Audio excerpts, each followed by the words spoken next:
तीनों मेहमानों से मेरा क्वेश्चन ये है कि एक ट्रेडिशनल इन्वेस्टमेंट का मॉडल रियल एस्टेट में ये कंसिडर किया जाता था कि एक प्लॉट ले लो, उसको 5 साल बाद 10 साल बाद छोड़ देंगे, देखेंगे क्या होगा। राइट नाउ डायनामिक्स बहुत चेंज हो चुके हैं, ख़ास तौर पे ओवरसीज़ पाकिस्तानी जो है या हमारा जो भी आजकल का इन्वेस्टर है उसकी अवेयरनेस बहुत ज़्यादा हो गई है। अब वो बहुत ज़्यादा रिसर्च करके उसके बाद इन्वेस्टमेंट करता है कहीं पे।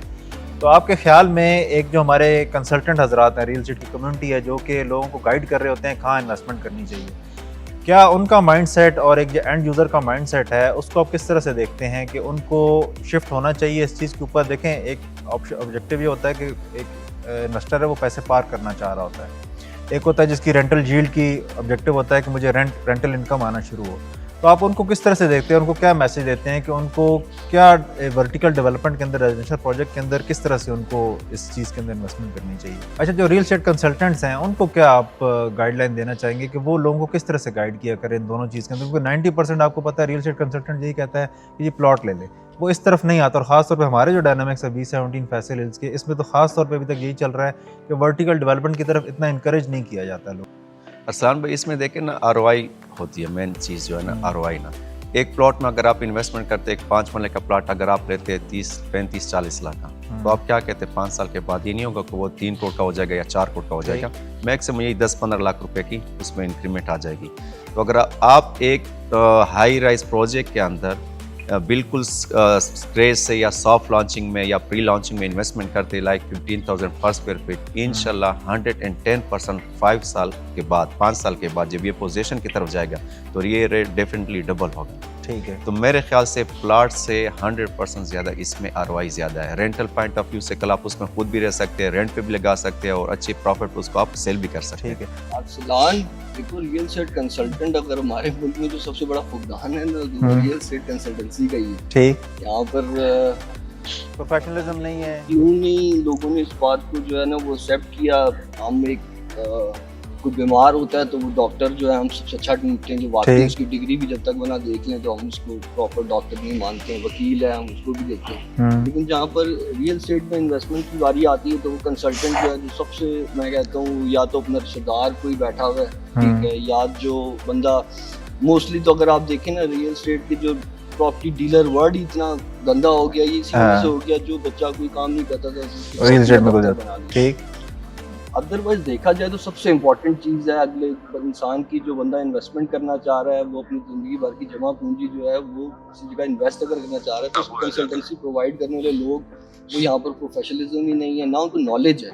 तो सबसे पहली चीज़ तो ये है कि मैं तो अपने जो रियल एस्टेट के कंसल्टेंट्स हैं उनको भी ये बात कहूँगा, और इवन जो इन्वेस्टर लोग हैं उनको भी कहूँगा कि यार ये कोई इतनी मुश्किल नहीं है चीज़ें, इस पे नॉलेज बंदा पहले खुद ही हासिल करे, ठीक है, इस चीज़ पे वर्किंग करे कि यार मेरे लिए क्या चीज़ बेहतर है। लास्ट मेरे ख्याल से ये जो 5 ईयर्स से इसमें आपको लोगों को काफ़ी समझ आ चुकी है, जब लोगों के पैसे सही अच्छी तरह डूबे हैं उसके बाद लोगों को आइडिया हुआ है कि यार ये तो, क्योंकि डीलर मोस्टली कमीशन की वजह से अपने जहाँ पर कमीशन ज़्यादा मिल रहा है वो चीज़ ऊपर के लिए झूठ बोल के भी वो चीज़ जो है ना वो कोशिश करेंगे इन्वेस्टमेंट वहाँ करवाएंगे। ठीक, एंड यूजर मेरे ख्याल से अगर अपनी वर्किंग करे, कोई भी एरिया है वहाँ की, वहाँ पर अगर प्रोजेक्ट्स हैं, अल्ताफ भाई प्रोजेक्ट कर रहे हैं, शाहिद भाई का प्रोजेक्ट है, और फिर और प्रोजेक्ट्स भी हैं, सबकी प्रॉपर वेबसाइट्स होती हैं, प्रॉपर इनके ब्रोशर्स होते हैं, उसको स्टडी करे, ठीक है, डेवलपर उसकी प्रोफाइल चेक करे, बिल्कुल पहले काम किया हुआ है, जो ये करने जा रहा है तो क्या ये वाकई प्रैक्टिकली एग्जीक्यूटेबल चीज़ें हैं या नहीं है। ठीक, वो इतना मुश्किल नहीं है, एंड यूजर मेरे ख्याल से इस चीज़ पे वर्किंग करे। और दूसरी चीज़ के बिल्ट अप एसेट, ये तो अब लोगों को समझ आ चुकी है कि वैकेंट प्लॉट्स जो हैं वो, एक तो ये है कि आप चलो इन्वेस्टमेंट आप कर देते हो, अब उससे रिटर्न जो है वो इस तरह आपका नहीं आता रिटर्न, वो आपको शायद वेट करना पड़ता है 2-3 साल, शायद समटाइम्स 5 ईयर्स लोगों को वेट करना, सेल करते हैं तो फिर आता है, तो वो सेल करेंगे, और वो सेल करने पे भी इनको नहीं ये आइडिया कि यार क्या पता उस पर आएगा या नहीं आएगा। लास्ट 4 ईयर्स 5 ईयर्स देखें ना सोसाइटी की डेवलपमेंट में, शायद मेरे ख्याल से फैसल टाउन ग्रुप ही है जो अपने प्रोजेक्ट डिलीवर कर पाया, उसके बाद मेजॉरिटी प्रोजेक्ट जो है हॉल्ट हो गए। ठीक, तो सबसे ज़्यादा सेफ मैं कहता हूँ इन्वेस्टमेंट जो है वो बिल्ट अप एसेट की होती है। हाँ, डेवलपर अगर डिलीवर करने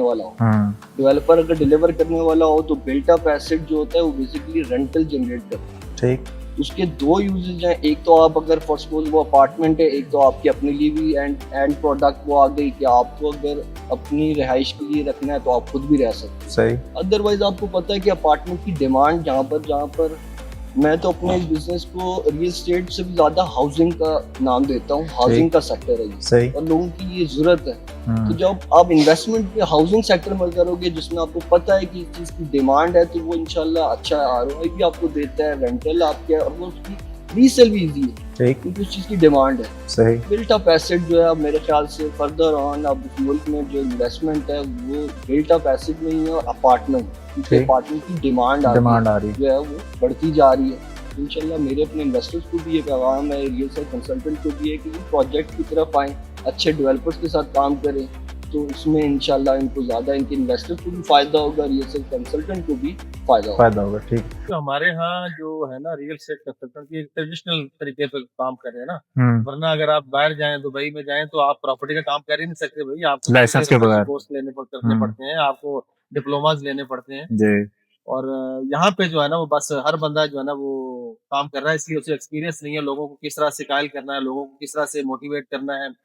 वही वाली पुराने इनकी है, फाइलें ले ली, फाइलें बाद में जनाब 5-5 साल बाद देखा जनाब वो उनका लेने वाला कोई नहीं होता।